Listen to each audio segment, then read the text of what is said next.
Does this episode explain the knack he has for achieving useful notoriety? Around that time, Alex Salmond and Michael Russell were becoming close allies.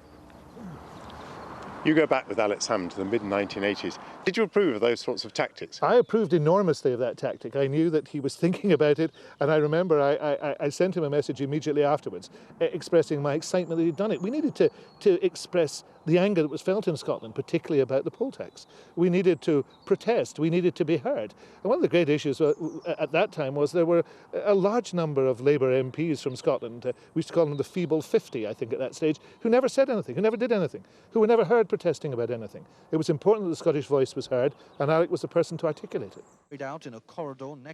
And Alex Salmond's ability to grab the limelight would pay off in 1990. Margaret Ewing MP 186, Alex Salmond MP 486.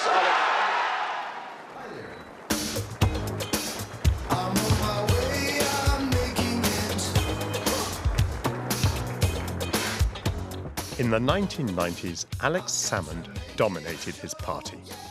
From the start, he set the SNP in opposition to both the Conservatives and the burgeoning New Labour Party. The Labour leadership may win the battle for the yuppie votes in the south. We're going to win the battle for the hearts and minds of the Scottish people. With so many early years spent in opposition, perhaps he's been allowed to enjoy his fame more than most. And with Paul Merton tonight is a media pundit, TV celebrity and quiz panellist, except for viewers in Scotland, where apparently he's some sort of politician, Alex Salmond. But on the whole, his political opponents have learnt to take Alex Salmond seriously as a television performer. Alex Salmond. Donald, Labour have won elections in Scotland over the last 13 years. At the last election, you had an unprecedented victory, winning 50 seats. With all that voting power over that period of time, can you name tonight one single industry that you've saved from closure?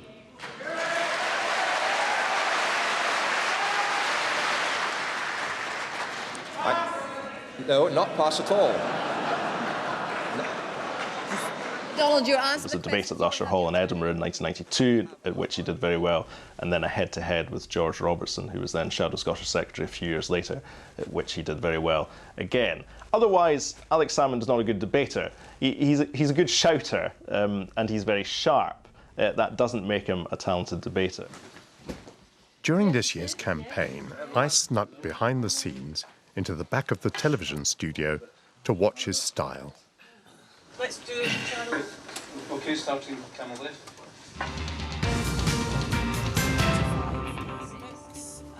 So here we are, early in the election campaign, and the four leaders are gathering in a studio in Glasgow. Talking about the issues that matter to you. We're going to see Alex In the debate Salmond. today are Annabel Goldie of the Scottish Conservatives, the SNP's Alex Salmond, Ian Gray from Scottish Labour, and the Scottish Liberal Democrats, Tavish Scott. Thank you all very much indeed for coming in for this special programme. Let's start with what we all know and we can all presumably agree on, which is that the public are extremely wary of cuts and what the cuts are going to mean for them. So this is a chance to actually level it. It's possible.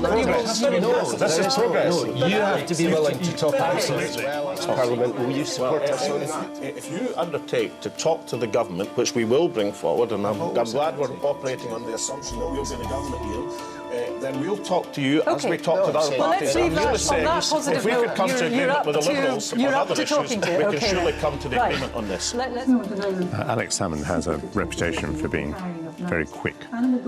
A moment there where Ian Gray, the Labour leader in Scotland, appeared to imply that after the election there was going to be an SNP government talking about whether they could do a deal on a particular piece of legislation. Alex Salmond's there straight away saying, you're working on the assumption that I'm going to get back into power. Well, you all talk to different voters, don't you? That's the point. It's the voters I've been speaking to, Ian, who are desperately disappointed with Labour. Well, I just quite clearly that for neither Tavish or Annabel, what the coalition does. As we come to the end of this debate, Alex Salmond has only really been gored once.